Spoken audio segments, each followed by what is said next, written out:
ओम ब्रह्म सत्यम सर्वाधार।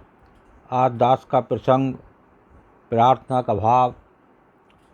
देखिए, उस संत एक इस प्रसंग में गड़रिया होता है जिसका काम भेड़े चराने का होता है और वो हमेशा ही जंगल में रहता है।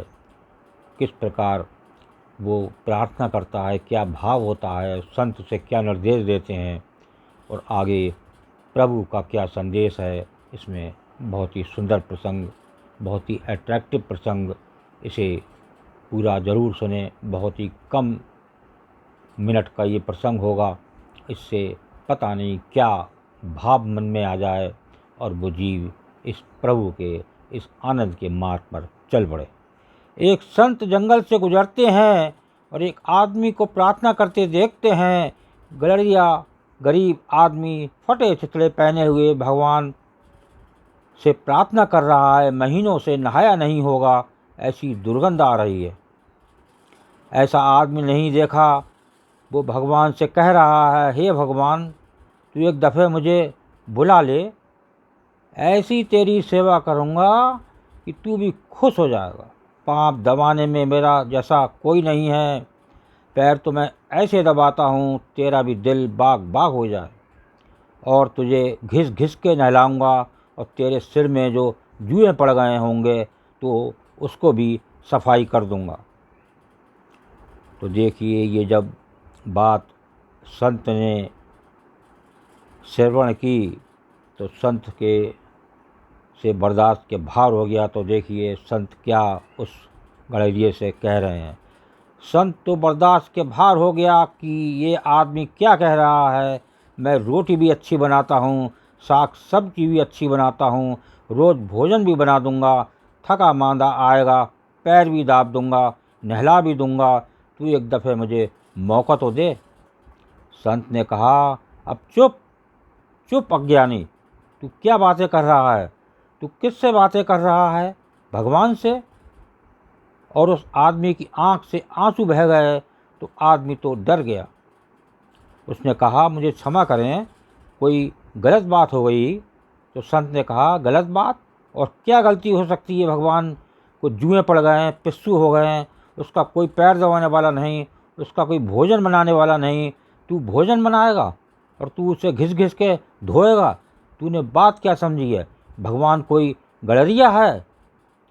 तो वो गड़रिया रोने लगा। उसने संत के पैर पकड़ लिए। उसने कहा, मुझे क्षमा करो, मुझे क्या पता, मैं तो पढ़ा लिखा गवार हूँ, शास्त्र का कोई ज्ञान नहीं, अक्षर सीखा नहीं।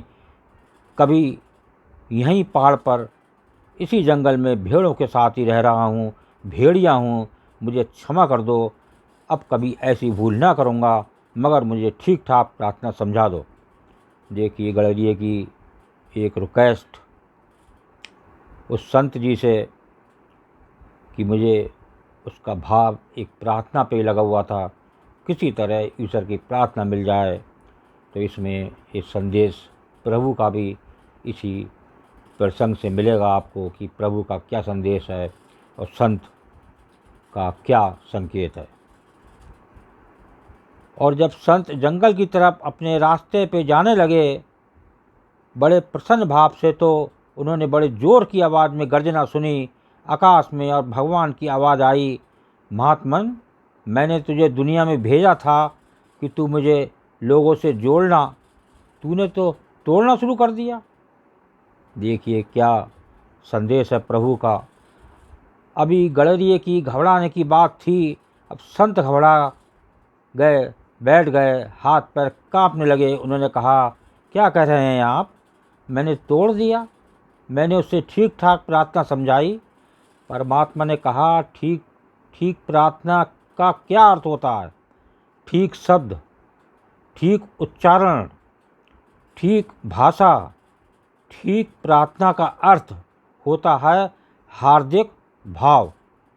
देखिए कोई भी हो जो पढ़ा लिखा नहीं होता है और एक बिल्कुल किसी शास्त्र का ज्ञान नहीं होता है, कभी कभी ऐसा जीव भी जो सीधा होता है और उसकी प्रार्थना कैसी भी हो, एक मन में भाव एक प्रभु के चरणों में होता है तो निश्चित ही ईश्वर उसको कृपा करता है। तो आगे श्रवण करें। वो आदमी बड़ा सच्चा था, वो आदमी बड़े हृदय से ये बातें कहता था, रोज़ कहता था, मैं उसकी प्रतीक्षा करता था रोज़ की कब गड़ैया प्रार्थना करेगा। इससे फ़र्क नहीं पड़ता कि हमारे शब्द क्या हैं, इससे ही फ़र्क पड़ता है कि हम क्या हैं। हमारे आंसू सम्मिलित होने चाहिए हमारे शब्दों में। जब हमारे शब्द हमारे आंसुओं से गीले होते हैं तब उनमें हज़ार हज़ार फूल खिल जाते हैं। देखिए, एक प्रार्थना सच्ची हो, लगन से हो, एक मन से हो, एक विश्वास से हो, एक निश्चय से हो, तो प्रभु सब देखते हैं। प्रभु तो साक्षात घट घट में व्यापक हैं। वो हर जीव को देख रहे हैं, कौन क्या कर रहा है। तो एक प्रभु का निर्णय हमेशा एक भक्त के प्रति अच्छा होता है, लेकिन एक भक्त का भाव क्या है, उसका एक प्रभु के प्रति लगाव क्या है, और एक जो मन का भाव है, चित्त का भाव है, वो प्रभु के चरणों में एक विश्वास के साथ, निश्चय के साथ है या नहीं है, तभी जो है प्रभु की कृपा मिलती है। और वो एक जो एक लगन से लगा हुआ भक्त होता है तो उसको ईश्वर की प्राप्ति होती है। इसको प्रसंग को जब एक दो बार श्रवण करेंगे तो निश्चित एक भाव किस प्रकार का हो वो आपको मालूम पड़ेगा, और इससे एक नया उत्साह जीवन में पैदा होगा। ओम ब्रह्म सत्यम सर्वदा। दास का अगले चैनल अच्छा लगा हो तो सब्सक्राइब करें, बेल प्रेस करें, लाइक करें, शेयर करें, ताकि आगे आने वाला वीडियो सर्वप्रथम यूट्यूब में मिले। ब्रह्म सत्यम सर्वदा।